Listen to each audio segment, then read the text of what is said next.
What's up guys, this is Steve, Andrew at Night. I apologise for not uploading a video yesterday. I was at the second biggest bookshop in the whole of the Midlands, which is really cool.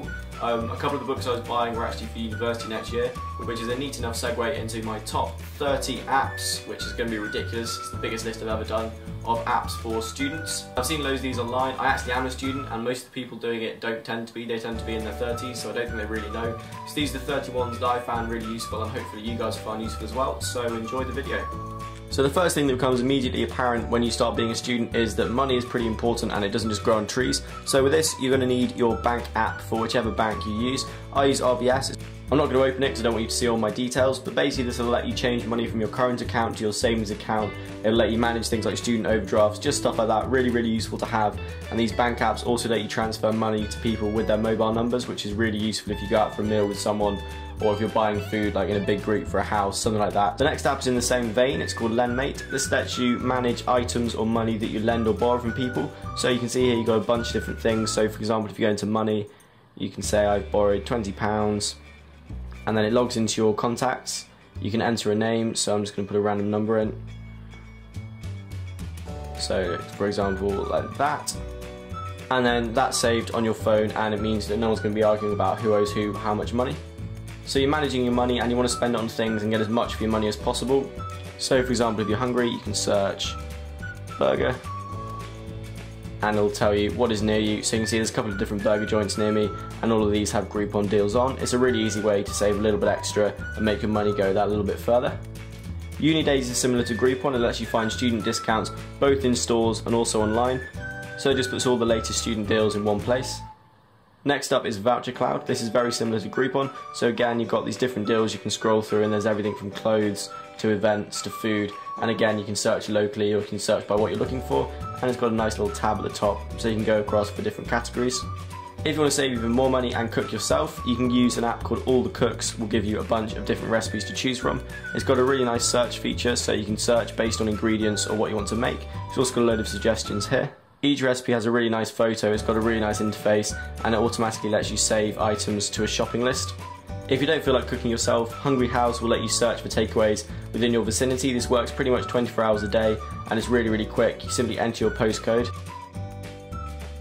It'll show you what's near. You can search based on different food preferences, and it's a really good way of getting deals as well. Now before you go to uni, everybody says they're going to join a gym. Some people do, but a lot of people don't. If you want to work out at home without any equipment, Sworkit is a really nice app for doing strength cardio, yoga and stretching, and then you can make your own workouts. So for example, if you go into this, you can choose an upper body workout for 15 minutes and then hit start.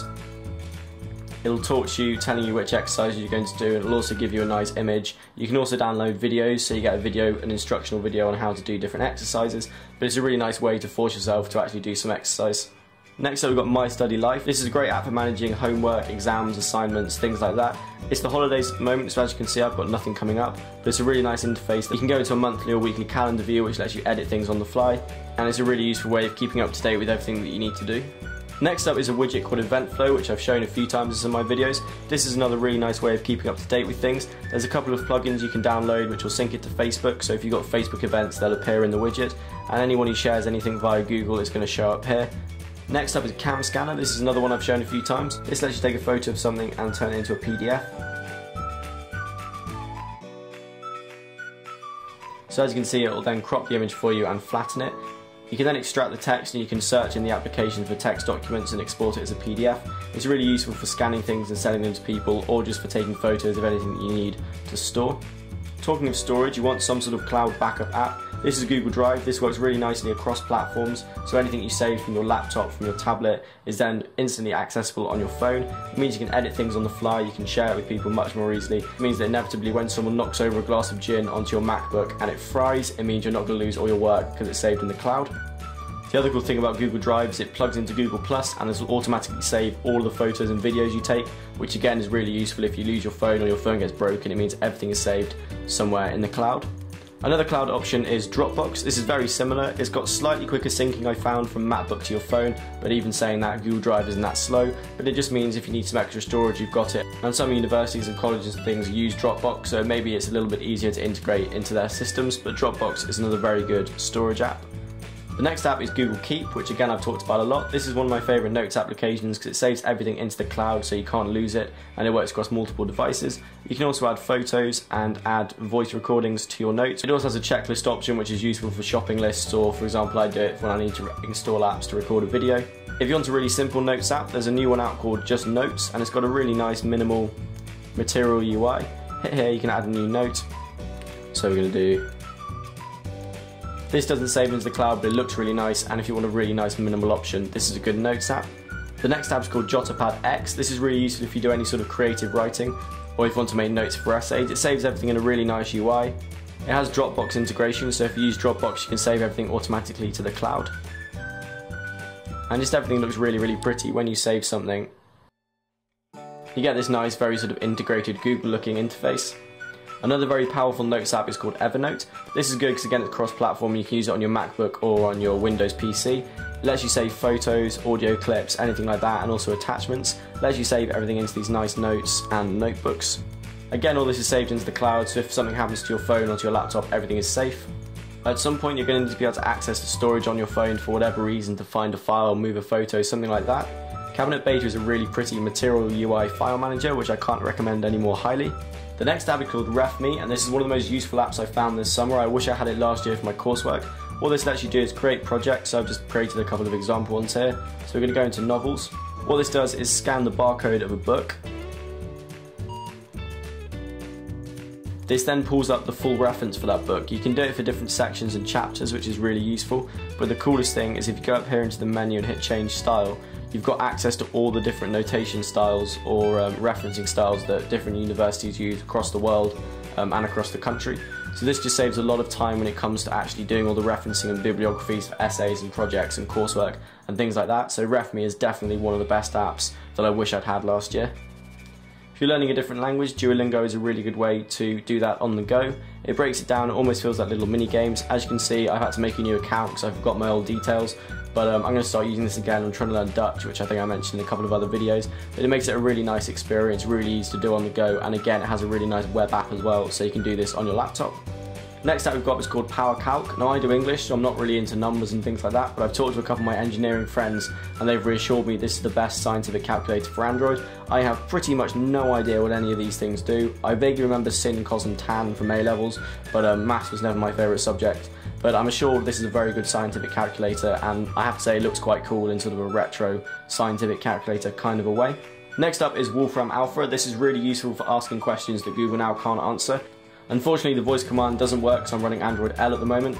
But if you go into the examples, you can see some of the things it can do. So we'll go into mathematics. You can ask it different equations, get it to plot graphs, things like that, and it'll help solve algebra problems. You've also got things like people and history, so you've got both ends, you've got humanities and sort of sciences. This is a really useful app. It's about £2, but it's definitely worth it. You can ask it pretty much anything and it will pull up the right answers. One of the worst things about being a student is trying to get up in the morning, so Puzzle Alarm for me is the best alarm clock. It's got a really nice interface and works really well, but the killer feature is the fact that you can set the dismiss mode to be different things. So you've got a normal one, you can set a QR code which you then print off and have to scan. You can also set a puzzle, or my personal favourite, which is an NFC tag. I have to walk through to my bathroom in the morning to turn the alarm off, which just makes you actually get out of bed and works a lot better than a snooze button. Next up, you're going to want some sort of music app. You can get a student discount with Spotify, which I think makes it about £5 a month, which isn't too bad. You got really nice Facebook support, so you can share playlists with people and find their playlists. And also, if you want to find the playlist by Spotify, they've recently got really, really good. Your other option is Play Music, which works very similarly to Spotify, but it's £10 a month. As you can see, I'm not subscribed to it, but the best thing about it is it lets you upload a lot more music to the cloud than Spotify does. So if you've got everything that's from a CD or from MP3s, Google Music is a really nice place to store them.